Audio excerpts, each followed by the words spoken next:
രാത്രി കാലങ്ങളിൽ ചുമ കൂടുതലായിട്ട് അനുഭവപ്പെടാറുണ്ടോ? എന്നാൽ ഇതൊക്കെ ഒന്ന് ട്രൈ ചെയ്ത് നോക്കിക്കോളൂ. അലർജിയുള്ള ആളുകൾക്ക് വളരെ കോമൺ ആയിട്ട് കാണുന്ന ഒരു സിംറ്റമാണ് രാത്രി കാലങ്ങളിൽ കൂടുതലായിട്ട് ചുമ ഉണ്ടാവും എന്നുള്ളത്. വലിയ ആളുകളെ പോലെ തന്നെ കുട്ടികൾക്കും ഈ ഒരു ബുദ്ധിമുട്ട് വളരെ കൂടുതലായിട്ട് കാണുന്നുണ്ട്. സ്വാഭാവികമായിട്ട് പാരന്റ്സ് വളരെയധികം ടെൻഷൻ അടിക്കുന്ന ഒരു കാര്യം തന്നെയാണ്. കാരണം കിടക്കാൻ പറ്റാത്ത കുട്ടികൾ നിർത്താതെ ചുമച്ചുകൊണ്ടിരിക്കുക എന്നുള്ളത് വളരെയധികം അസ്വസ്ഥത ഉണ്ടാക്കുന്ന കാര്യമാണ്. പ്രധാനപ്പെട്ട കാരണം എന്ന് പറഞ്ഞിട്ടുണ്ടെങ്കിൽ അലർജിയുള്ള ആളുകൾക്ക് മൂക്കിൽ നിന്ന് വായിലേക്ക് കഫം വരുന്നുണ്ട്. ഈ കഫം നമ്മളെ തൊണ്ടയെ ഇറിറ്റേറ്റ് ചെയ്തിട്ടാണ് കാര്യമായിട്ട് ചുമ ഉണ്ടാവുന്നത്. അതുപോലെ തന്നെ ആസിഡിറ്റിയുടെ പ്രോബ്ലം ഉള്ള ആളുകൾക്ക് ആസിഡ് റിഫ്ലക്സ് ആയിട്ട് നമ്മുടെ തൊണ്ടയിൽ എത്തിയിട്ടും ഇറിറ്റേറ്റ് ചെയ്തിട്ട് ചുമ ഉണ്ടാവാറുണ്ട്. ഇത് നമുക്ക് ഒഴിവാക്കാൻ വേണ്ടിയിട്ട് നമ്മൾ വീട്ടിൽ ചെയ്യാൻ പറ്റുന്ന കുറച്ച് കാര്യങ്ങളുണ്ട്. ആദ്യമായിട്ട് വേണ്ടത് നിങ്ങൾ കിടക്കുമ്പോൾ തലഭാഗം ഉയർത്തി വെച്ച് കിടക്കാൻ ശ്രമിക്കുക. രണ്ടാമതായിട്ട് നിങ്ങൾ ശ്രദ്ധിക്കേണ്ടത് നന്നായിട്ട് വെള്ളം കുടിക്കുന്നുണ്ട് എന്നുള്ളത് നിങ്ങൾ ഉറപ്പ് വരുത്തേണ്ടതാണ്. പ്രത്യേകിച്ച് കുട്ടികൾക്കൊക്കെ വെള്ളം കുടിക്കാൻ മടിയായിരിക്കും. തീർച്ചയായിട്ടും നിങ്ങൾ നന്നായിട്ട് വെള്ളം കുടിപ്പിക്കുക. കാരണം ഇങ്ങനെയുള്ള കുട്ടികൾക്ക് കഫത്തിന്റെ പ്രൊഡക്ഷൻ കൂടാനും അതുവഴി തന്നെ ഈ ബുദ്ധിമുട്ടൊക്കെ കൂടാനുള്ള സാധ്യത കൂടുതലാണ്. അപ്പോൾ നമ്മൾ വെള്ളം കുടിക്കുമ്പോൾ കഫത്തിന്റെ ബുദ്ധിമുട്ടൊക്കെ കുറയാനും കഫം നേർത്ത് പോകാനും അതുപോലെ തന്നെ ഡീഹൈഡ്രേഷൻ ഒക്കെ ഒഴിവാക്കാൻ വേണ്ടി മാക്സിമം വെള്ളം കുടിക്കാൻ ശ്രമിക്കുക. പ്രത്യേകിച്ച് നിങ്ങൾ കുട്ടികളൊക്കെ പകലൊക്കെ നന്നായിട്ട് വെള്ളം കുടിക്കുന്നുണ്ട് എന്നുള്ളത് നിങ്ങൾ ഉറപ്പ് വരുത്തേണ്ടതാണ്. അടുത്തതായിട്ട് ശ്രദ്ധിക്കേണ്ടത് പുളിയുള്ള ഭക്ഷണങ്ങൾ രാത്രി കാലങ്ങളിൽ പൂർണ്ണമായിട്ടും ഒഴിവാക്കേണ്ടതാണ്. അതുപോലെ തന്നെ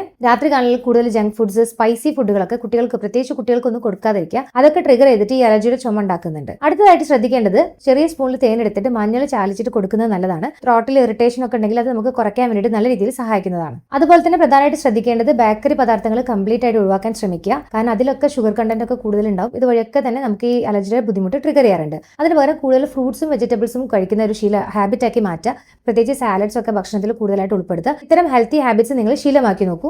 എന്തായാലും നിങ്ങളുടെ ചുമക്ക് നല്ല രീതിയിൽ മാറ്റം ഉണ്ടാവും. ഇത് പൂർണ്ണമായിട്ട് മാറണമെന്നുണ്ടെങ്കിൽ എന്തുകൊണ്ട് അത് വരുന്നു എന്നുള്ള വ്യക്തമായിട്ടുള്ള കാരണം കണ്ടെത്തുകയും അതിനുള്ള പ്രോപ്പർ ട്രീറ്റ്മെന്റ് ആണ് നിങ്ങൾ എടുക്കേണ്ടത്. നിങ്ങൾക്കും ഇതുപോലെ തന്നെ രാത്രിയിൽ ചുമ അനുഭവപ്പെടാറുണ്ടോ? എന്നാൽ താഴെ കമന്റ് ചെയ്യൂ.